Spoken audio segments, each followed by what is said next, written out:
창세기 41장 37절에서 45절입니다. 제가 봉독하겠습니다.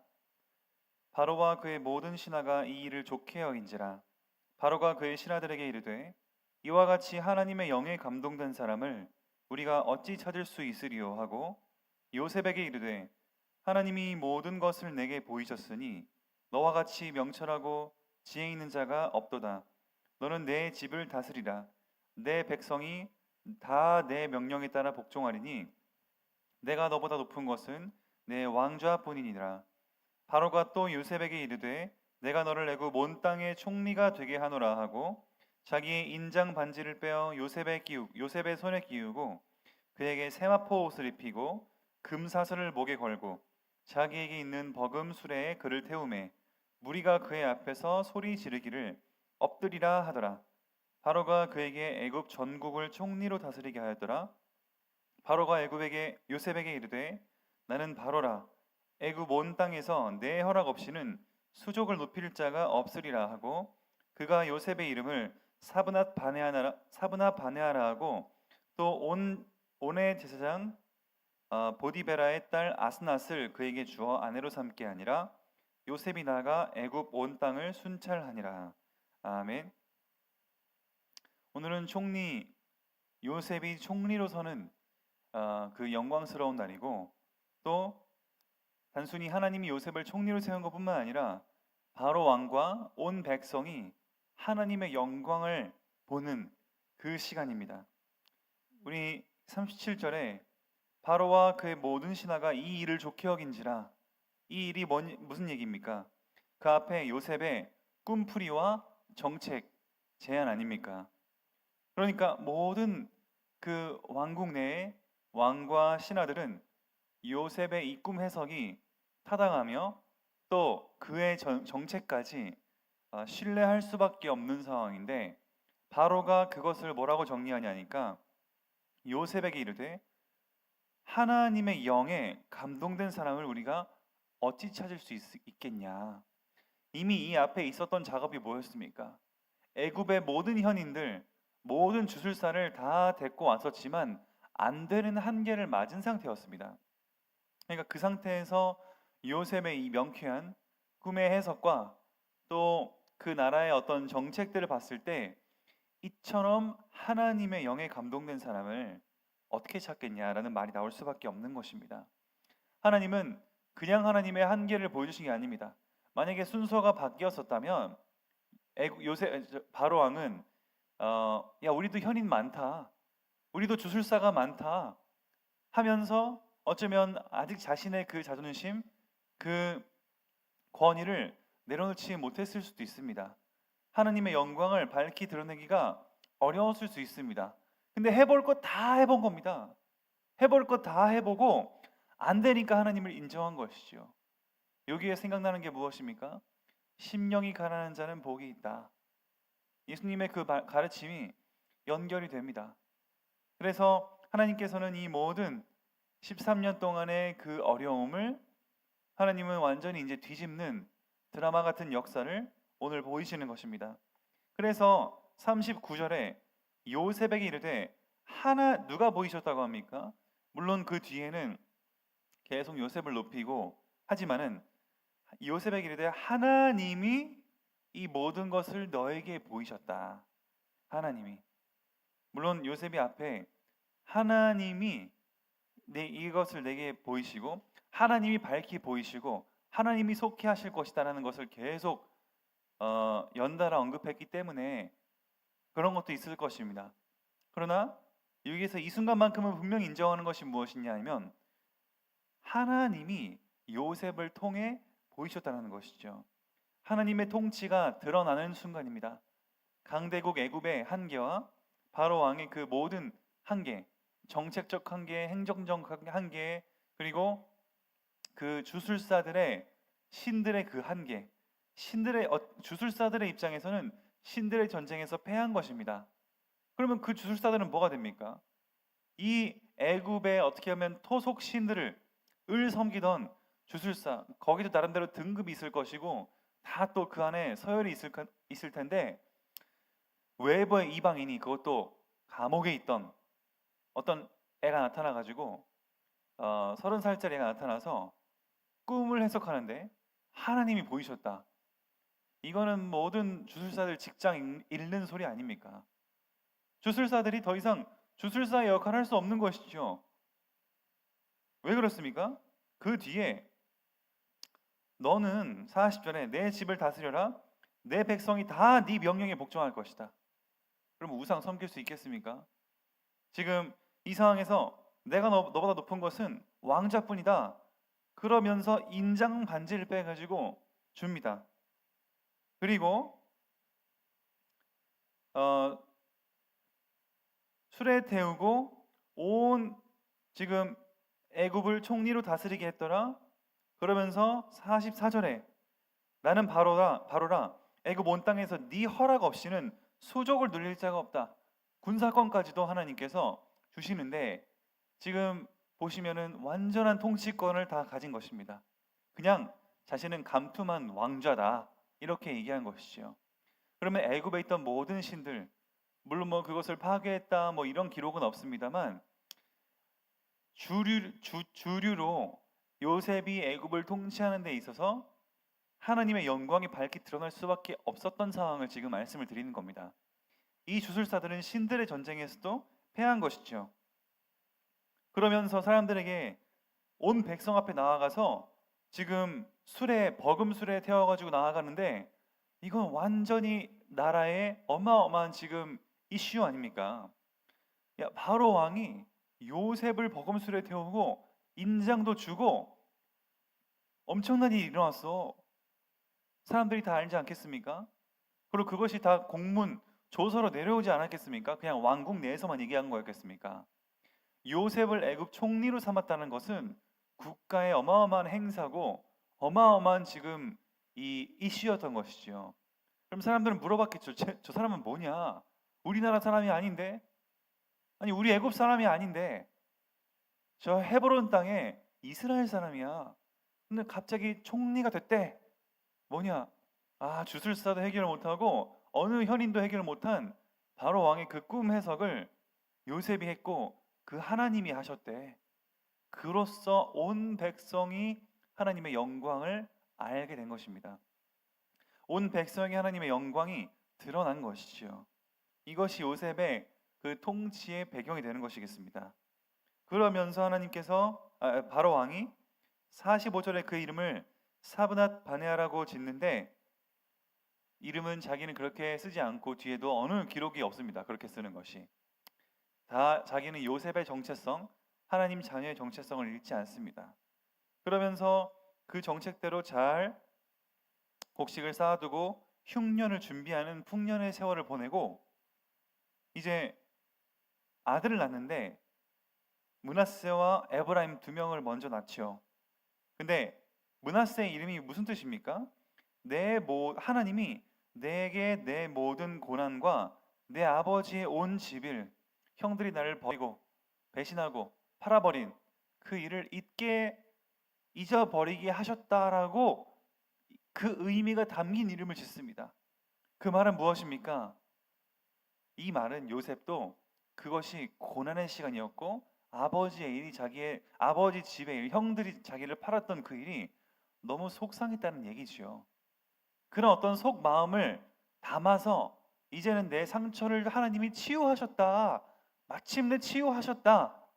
총리를 세우고 하나님의 영광을 나타내고 이 모든 13년의 그 억울함을 푸는 순간이 왔을 때 요셉의 상처도 씻기는 그것을 볼 수가 있습니다. 그러니까 우리 이것만 봐도 요셉이 형들에게 팔려도 감옥에 있어도 늘 웃으며 행복했다. 그렇게만 볼 수 있는 것은 아니라는 것을 알 수 있습니다. 요셉도 연약한 한 인간이었고 얼마나 연약했으면 그 앞에 형들에게 다 그냥 꿈도 일러 갖다 바치는 그리고 아버지에게도 눈치 없이 아빠랑 엄마랑 형들이 난 절할 것이래요 라고 일러 바치는 그 성격에 그렇게 성숙하지 않은 모습을 보는데 노예 생활과 감옥 생활에 요셉의 마음은 어떻겠습니까? 사람이 갑자기 180도 바뀌어서 그냥 난 아무렇지도 않다 무슨 도인 마냥 초월한 그 상태였겠습니까? 그거는 인간론에 있어서 맞지 않는 얘기입니다. 우리 성경적으로 하나님께서는 인간의 연약함을 드러내시고 타락한 본성을 가지고 있기 때문에 얼마나 그 속에서 고난과 어려움을 겪었겠는가, 그 마음이 힘들었던 순간이 많았을까를 이 한 구절만 통해서도 저희는 조명해 볼 수가, 역사를 조명해 볼 수 있는 것이지요. 하나님은 그렇다면 마찬가지입니다. 요셉이 특별한 인물이 아니라는 것을 저는 지금 말씀을 드리고자 하는 겁니다. 요셉이 특별한 게 아니라 그도 똑같이 저희가 어떠한 어려움을 겪을 때에는 느낄 법한 그 어려움의 감정, 억울함의 감정, 답답한 감정, 고난의 감정을 다 느끼고 있었고, 그때마다 정말 그 연단의 시간을 통해 하나님께서 그 꿈 언젠간 성취하실 거라는 그 믿음 가지고 다만 버텨왔던 것뿐입니다. 그러니까 우리 신앙생활도 마찬가지입니다. 우리 신앙생활이 그리스도 믿으면 평탄하고, 그리고 무슨 부활했을 때 그 모습처럼 고통 없이 그냥 막 행복하고, 분명히 우리에게 어려움이 닥치는데 늘 웃을 수만 있는 그런 상황이 되는 게 아니라는 것입니다. 신앙생활은 계속된 그런 어려움 속에 고난과 그 연단의 시간이 바로 신앙생활입니다. 그러면서 그런 것 그런 때에 우리가 인본주의를 선택하냐 아니면 하나님의 중심된 생각을 선택하냐가 우리의 그 성화의 여정인 것이지요. 하나님께서는 저희를 요셉처럼 키워 가시는 줄 믿습니다. 우리 성도님들께서도 오늘 하루가 바로 요셉처럼 어떤 그런 긴 터널을 지나는 것 같은 그러한 답답함의 시간을처럼 느낄 수 있습니다. 그러나 그럴 때일수록 하나님께 주인 삼아 맡기시고, 우리의 감정을 그냥 지워버리라는 말씀이 아닙니다. 요셉은 그런 감정을 다 느꼈을 것입니다. 그러니까 이렇게 자기의 상처가 마침내 하나님이 잊어버리게 하셨다. 이 하나님이, 나는 잊지 않고 있었는데 하나님이 내 상처를 잊어버리게 하셨다. 이렇게 그 이름을 짓지 않습니까? 그러니까 그런 것처럼 그 연단의 시간을 통해 하나님은 결국에는 하나님의 영광을 드러내고, 그 연단의 어떤 또 그 한 사건의 끝을 보이게 하시는 것을 보여주시기 때문에 우리는 그 하나님을 신뢰하면서 하나님께 그 슬픈 감정, 그 억울한 감정, 그 속상한 감정을 그대로 하나님께 갖고 나가는 것이죠. 그냥 감정 조절해서 잊어버리는 게 아닙니다. 그대로 갖고 나가는 것입니다. 요셉이 했을 것처럼. 그러니까 오늘 말씀처럼 우리의 상처를 하나님께 온전히 드리시는 우리 성도 여러분들이 되시기를 축복드리면서, 두 번째로 에브라임, 하나님이 나를 내가 수고한 땅에서 번성하게 하셨다. 이것은 바로 하나님의 언약 성취를 염두에 두고 있는 것이지요. 하나님께서 지금 이 사건을 통해 너를 통해 천하 만민이 복을 얻을 것이다라고 하는 아브라함의 언약의 그 성취를 지금 미리 볼 수가 있는 겁니다. 그러니까 우리 흉년이 시작됐을 때 바로 55절에 보면 애굽 온 땅이 굶주림에 백성이 바로한테 갑니다. 근데 바로가 뭐라고 합니까? 너무 멋있는 얘기 아닙니까? 여기 바로가 뭐라 그럽니까? 사람들이 바로한테 찾아가니까 바로가 애굽 모든 백성에게 이르되 요셉에게 가서 그가 너희에게 이르는 대로 하라. 나한테 오지 말고 모든 백성은 요셉에게 가서 그가 너에게 이르는 대로 하라.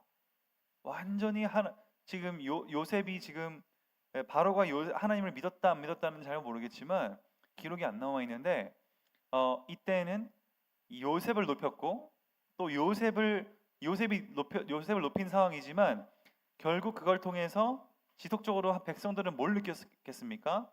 야, 바로 왕, 우리의 최고의 권위자가 요셉에게 모든 것을 일임하는데 그것이 바로 하나님께서 배경이 되셨다라는 것을 알 수밖에 없는 지금 구조로 계속 가는 것입니다. 그러니까 하나님의 영광이 계속 드러나는 것이지요. 그리고 7년 동안의 풍년 때 저장한 것이 흉년으로. 그러면 생각해 보십시오, 성도 여러분. 우리 7년의 흉년이 왔으면 모든 백성이, 자 보십시오. 57절에 각국 백성도 양식을 사려고 애굽으로 들어왔는데 기근이 온 세상에 심했다. 온 세상에 심했다 그랬습니다. 온 세상에. 그러면 보십시오. 농사하는 사람들은 농사가 안 되죠. 그러면은 직장을 잃었다는 거 아닙니까? 그러면은 이 모든 상황들을 봤을 때 요셉의 그 7년의 저축 그리고 그런 어떤 전략이 아주 지금 하나님의 영광을 더 알 수밖에 없는 그 상황을 만들었다는 겁니다. 무슨 말이냐면 요셉이 그냥 7년 동안 지금 돈이 있어야 곡식을 할 수 있는데 그럼 돈도 저장하고 또 이 저축할 수 있는 준비를 시켰겠지 않습니까? 7년 동안의 흉년이 왔을 때 왕궁을 와가지고 곡식을 사갈 수 있는 준비를 시켰을 거 아닙니까? 그냥 손가락만 쪽쪽 빨고 있으라고 하진 않았겠죠. 그러니까 이 요셉 같은 경우에 아 이렇게 정치를 했겠구나를 어느 정도 예상을 해볼 수가 있는 것이겠죠. 그냥 왕궁에만 곡식 사놔놓고 백성한테 안 알려주고 그냥 뭐 알아서 해라 돈 없으면 굶어라 이렇게 요셉이 했겠습니까 설마. 그러니까 이러한 요셉의 지혜를 봤을 때 애굽만이 아니라 각국 온 세상의 기근이 심했다 할 만큼 이웃 나라까지 하나님의 영광을 알 수밖에 없는, 그러면은 이때까지 원조와 어떤 교제를 해왔던 그러한 관계 속에 또 이방의 나라들도 야 요셉이라는 사람, 그 사람이 지금 헤브론의 출신이고 이 완전히 지금 애국과 상관없는데 이러한 일이 일어났다를 다 알 수밖에 없지 않습니까? 그럼으로써 이방 나라들에도 하나님의 영광이 나타나는 선교적인 역사가 있었던 것을 알 수가 있는 것입니다. 오늘 말씀을 맺겠습니다. 우리 사랑하는 성도 여러분께서 오늘 몇 가지만 기억하시면 좋겠는데, 가장 길었던 것 같은 그 어떤 고난의 터널 또 어려움의 터널들은 다 요셉이 하나님께서 요셉이 뭐라고 고백합니까? 하나님께서 이 상처를 씻게 하셨다, 이렇게 고백할 만큼 그 연단의 시간에 아름다운 열매를 맺는 것을 보게 됩니다. 우리 성도 여러분께서도 긴 고난의 터널 속에 하나님이 반드시 함께하고 계시고 하나님께서 그 상처를 같이 느끼시고 또 그 상처를 공감하시고 또 그 상처를 하나님의 또 그 계획에 맞게 하나님의 카이로스, 하나님의 정확한 시간에 맞게 하나님은 일을 하시고 또 하나님의 영광을 나타내실 것이라는 믿음에 우리는 오늘도 하나님을 의지하고 우리의 고난을 견디고 하나님의 은혜로 넘어설 수 있는 은혜가 있으시길 바랍니다. 두 번째로는 바로와 이 모든 백성, 특히 각국 온 세계까지 미쳤던 하나님의 영광처럼 하나님은 만왕의 왕이십니다. 하나님은 온 세계를 다스리고 계십니다. 그래서 가장 강대국이었던 우리 애굽의 바로 왕이 지금 하나님의 그 영광 앞에 엎드릴 수밖에 없었던 그러한 상황처럼 지금도 우리의 국제 정세가 어떠하든 간에 하나님은 다 지켜보고 계시고 하나님의 허락된 영역이기 때문에 지금 일어나고 있는 것입니다. 그러니까 저희는 오늘도 우리 국가적으로 세계적으로도 하나님의 영광을 인정하고 하나님을 의지하고 신뢰할 수밖에 없다라는 사실을 믿고 누리시는 우리 아름다운 온사랑교회 성도님들 되시기를 예수 그리스도 이름으로 축복드립니다. 기도하겠습니다. 살아계신 하나님 감사합니다. 오늘도 말씀을 통해 우리가 연단하고 그런 성화의 과정을 통해 어려움을 우리는 통해서 바로 어려움을 통해서 좋은 경험이 되게 하시고 또 더욱더 훈련을 통해서 아름다운 그리스도인으로 성장해 나갈 것을 믿습니다. 요셉이 그런 고백을 했던 것처럼 저희도 그런 기다림과 인내 속에 아름다운 열매를 맺게 하시고 또 하나님의 영광을 밝히 드러내는 우리의 삶들 되게 해주시옵소서. 그리고 우리 온 세계가 하나님의 주권 아래에 있음을 믿고 오늘도 하나님 중심된 삶을 살게 해주시옵소서. 예수 그리스도의 이름으로 감사하며 기도드립니다. 아멘.